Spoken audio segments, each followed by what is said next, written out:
Hello guys, welcome back to my YouTube channel. तो आज अपन oxides of nitrogen करेंगे जो कि बहुत इंपॉर्टेंट है। तो भाई ध्यान से सुनना, जो भी बता रहा हूँ जे मेन में बहुत ज़रूरी है, लिख भी रखा है मैंने। और देखो कितने ज़्यादा स्टार लगा रखे हैं, इतना इंपॉर्टेंट है। तो चलो स्टार्ट करते हैं। Dinitrogen and dioxygen are the main components of air but do not react because reaction only occur at 2000 degree Celsius और अबव। बिल्कुल सही है। पहले मैंने रिएक्शन भी दिखाई तुम्हें डाई नाइट्रोजन की शुरुआत में। तो ये रिएक्शन करते हैं भाई 2000 डिग्री सेल्सियस से ऊपर ही करते हैं या इतने पे करते हैं, इससे नीचे नहीं हो पाते। चलो ठीक है। अब आ जाए ऑक्साइड्स ऑफ नाइट्रोजन पार्ट 1। मतलब कि अब नाम आएंगे वो तुम्हें याद रखने हैं भाई। पहला नाम है N2O। इसका तुम्हें ये पता होना चाहिए ऑक्सीडेशन स्टेट क्या है, +1 है। ये तुम्हें हाइब्रिडाइजेशन में पता चल चुका होगा भाई 11th में। इसका नाम देखते हैं। इसका नाम है नाइट्रस ऑक्साइड और इसको डाई नाइट्रोजन ऑक्साइड भी बोला जाता है भाई। ठीक है। अब जेईई में पता है क्या पूछा? जेईई ने ये पूछा कि नाइट्रोजन नाइट्रोजन और नाइट्रोजन ऑक्सीजन के बीच में बॉन्ड लेंथ का ट्रेंड बता दो भाई। तो ऑब्वियस बात है नाइट्रोजन ऑक्सीजन का जो बॉन्ड लेंथ वो ग्रेटर मिलेगी नाइट्रोजन नाइट्रोजन, क्योंकि नाइट्रोजन नाइट्रोजन तो पी बॉन्डिंग बनाता है ना। तो बॉन्ड बहुत ज़्यादा स्ट्रॉन्ग है। तो बॉन्ड लेंथ अगर तुम देखोगे तो नाइट्रोजन ऑक्सीजन की ज़्यादा मिलेगी तुम्हें।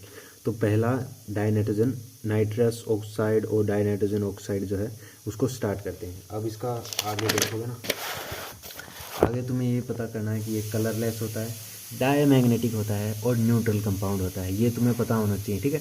और लाफिंग गैस भी इसी को बोला जाता है। ये सारी चीज़ें तुम्हें पता होनी चाहिए। इसकी ऑक्सीडेशन स्टेट क्या है, ये कलरलेस है, ये डायमैग्नेटिक है, ये न्यूट्रल है और इसे लाफिंग गैस भी बोला जाता है। डाई नाइट्रोजन ऑक्साइड भी इसको बोला जाता है, नाइट्रस ऑक्साइड भी इसको बोला जाता है। ये सारी चीज़ें पता होना चाहिए, ठीक है। ये तुम्हें करने की कोई ज़रूरत नहीं है। प्रिपरेशन कैसे थी ये पता नहीं करनी है, जे में नहीं पूछेगा। दूसरा जो आएगा वो NO आएगा। NO जिसमें ऑक्सीडेशन स्टेट +2 होती है, जिसको नाइट्रिक ऑक्साइड बोलते हो तुम, या नाइट्रोजन मोनोऑक्साइड भी इसको बोल सकते हो भाई।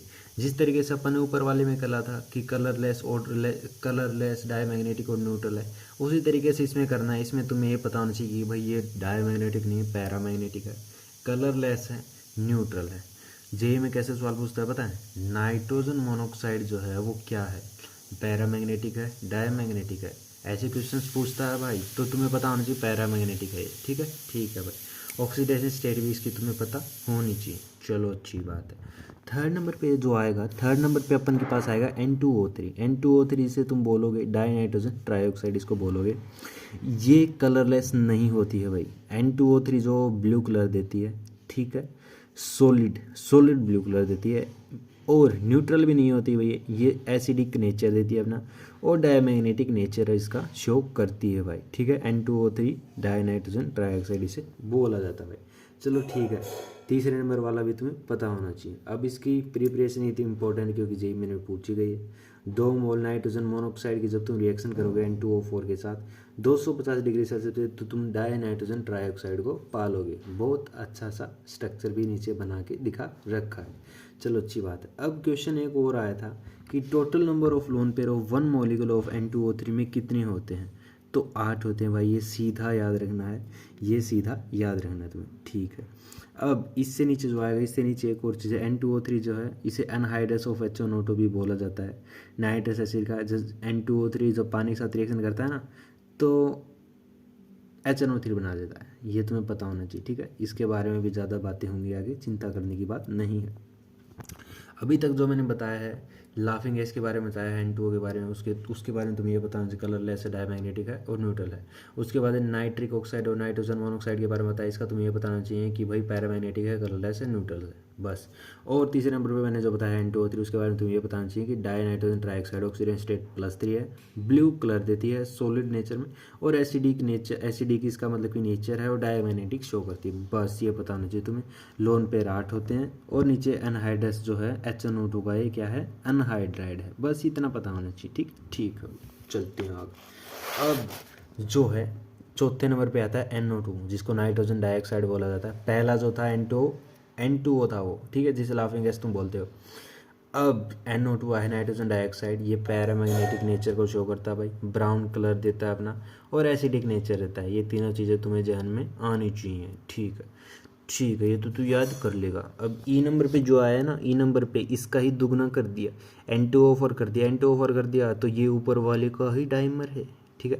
तो डाई नाइट्रोजन टेट्रा ऑक्साइड इसे तुम बोल सकते हो, ठीक है। और ये बनता कैसे है, कूल कर दो या इसको हीट कर दो N2O4, मतलब कि 2 मोल नाइट्रोजन डाइऑक्साइड को जब कूल करोगे तो N2O4 बन जाएगा, और N2O4 को हीट करोगे तो 2 मोल NO2 बन जाएगा। ये बिल्कुल सिंपल सी रिएक्शन है, कोई बड़ी बात नहीं है। बट नेचर बदल जाता है भाई, नेचर इसका मतलब कि डायमैग्नेटिक हो जाएगा पैरा से, कलरलेस हो जाएगा भाई, कलर भी नहीं देगा, ठीक है। टेम्परेचर सॉलिड पे कर जाएगा, लिक्विड पे कर जाएगा, गैसीय स्टेट में नहीं करेगा रिएक्शन, और एसिडिक नेचर को शो करेगा भाई। ये तुम्हें पता होना चाहिए, ई नंबर वाला तुम्हें पता होना चाहिए भी। एफ नंबर वाला जो है भाई, डी और ई तो बिल्कुल आसान है, नाइट्रोजन डाइऑक्साइड का डाइमर ही तो है N2O4, बस पैरा डाई बन गया, और कलर क्या हो गया, कलरलेस हो गया, और नेचर क्या होगा, इसका नेचर तो सेम ही है, ठीक है ठीक है। N2O5 के बारे में कुछ बताएंगे आप। N2O5 डाई नाइट्रोजन पेंटाऑक्साइड है भाई, ये भी डायमैग्नेटिक नेचर को शो करता है, एसिडिक नेचर में, और कलरलेस सॉलिड है, मतलब कि कलरलेस है, इसका भी कोई कलर नहीं है, ठीक है। और सॉलिड नेचर में ही रिएक्शन देगा। अब 4 मोल HNO3 जब रिएक्शन P4O10 के साथ रिएक्शन करो, 4 मोल HPO3 प्लस का 2 मोल N2O5 बना देगा, जो कि बहुत अच्छी बात है, डाइनाइट्रोजन पेंटाऑक्साइड है, तो इसे तुम बोल सकते हो N2O5 जो एनहाइड्राइड है HNO3 का, ठीक है। ये चीज़ें तुम्हें पता होनी चाहिए। अब आ जाओ मेन मुद्दा, ये तो मैंने ऑक्साइड और नाइट्रोजन सारे तुम्हें बताने हैं, बट अब जो मैं तुम्हें बताऊंगा इसी के अंदर से मैं बताऊंगा कि क्वेश्चंस कैसे आते हैं, ठीक है। अब क्वेश्चंस ऐसे आते हैं, N2O5 जो है वो उसका नाम क्या है, पहले ये पूछेगा एडवांस में डाई नाइट्रोजन पेंटाऑक्साइड है, चलो ठीक है। उसके बाद में ऐसे पूछेगा कि जब इसकी प्रिपरेशन बता दो, मतलब कि एक्स कंपाउंड हो, वो P4O10 के साथ जब रिएक्शन करता है तो एक कंपाउंड देगा, 4 मोल HPO3 प्लस का एक्स कंपाउंड बनाएगा, तो एक्स कंपाउंड बता दो क्या होगा, तो तुम्हें पता होना चाहिए कि 2 मोल N2O5 बना देगा, जिसको डाई नाइट्रोजन पेंटाऑक्साइड बोला जाता है। बस इस तरीके से क्वेश्चंस आते हैं, इजी आते हैं। बाकी तुम्हें रटने, जितने भी नाम लिए ना मैंने, ये सारे के सारे तुम्हें रटने पड़ेंगे भाई, और कोई ऑप्शन नहीं है, ठीक है। पहले नंबर वाला जो था nitrous oxide, die nitrogen oxide N2O, जिसे लाफिंग गैस, ये तो बहुत ही रट लो। पहले नंबर वाला तो बहुत बार पूछा जाता है, लाफिंग गैस का फॉर्मूला बता दो, जैसे कि सीधा पूछ रहे हैं लाफिंग गैस का फॉर्मूला बता दे, N2O, ऑक्सीडेशन स्टेट बताओ +1, ठीक है, कलरलेस, डायमैग्नेटिक और न्यूट्रल नेचर को शो करती है, ठीक है। दूसरे, अब जैसे जैसे आगे जाओगे वैसे वैसे कम होते जाएंगे, ठीक है। NO इतना ज़्यादा नहीं पूछा जाता, नाइट्रिक ऑक्साइड और नाइट्रोजन मोनोऑक्साइड, लेकिन पता होना चाहिए भाई, ठीक है। पैरामैग्नेटिक, कलरलेस, न्यूट्रल होता है, ठीक है। उसके बाद N2O3 जो है, N2O3 एनहाइड्राइड बन गया ना HNO2 का, इसलिए इसकी अहमियत ज़्यादा बढ़ गई, इसलिए इसके लोन पेयर के बारे में पूछा गया, इसके स्ट्रक्चर के बारे में पूछा गया, इसकी प्रिपरेशन के बारे में पूछा गया। फिर भाई चौथे नंबर पे जो आता है NO2, ये नहीं पूछा जाता ज़्यादा, नाइट्रोजन डाइऑक्साइड है, और N2O4 इसका डाइमर ही है, बस पैरा से डाई हो गया, और ब्राउन कलर से कलरलेस हो गया, एसिडिक नेचर इसका था ही दोनों में, कोई दिक्कत वाली बात है। उसके बाद में N2O5 जो है वो डायमैग्नेटिक, एसिडिक और कलरलेस तो है ही, बट ये इंपॉर्टेंट इसलिए होगा क्योंकि इसमें एनहाइड्राइड आ गया HNO3 का। बस इस तरीके से तुम्हें याद करने हैं। बाकी तुम्हें एक बार जो मैंने नोट्स बताए तुम्हें, उनको एक बार कॉपी में उतारोगे ना तो और अच्छे से तुम कर सकते हो भाई। बाकी ऑक्साइड्स और नाइट्रोजन आज ख़त्म हो गया है, लेकिन बहुत इंपॉर्टेंट है भाई, और मैं तो चाहता हूँ कि तुम इसको रट लो। पूरा चैप्टर एक तरफ है, इस ये एक तरफ, ऑक्साइड और नाइट्रोजन एक तरफ है, ये लगा लो तुम, इसको रट करके जाओगे 4 नंबर ले जाओगे, चाहे पूरा चैप्टर छोड़ दो, मैं इतना बता सकता हूँ तुम्हें, मतलब कि इतनी गारंटी दे सकती हूँ, क्योंकि बहुत इंपॉर्टेंट तरीके से पूछा जाता है भाई। चलो ठीक है भाई, अभी इस वीडियो को करते हैं एंड। होप आप सबको पसंद आई होगी और मैंने नॉलेज जो दी वो तुम्हें समझ में आ गई होगी।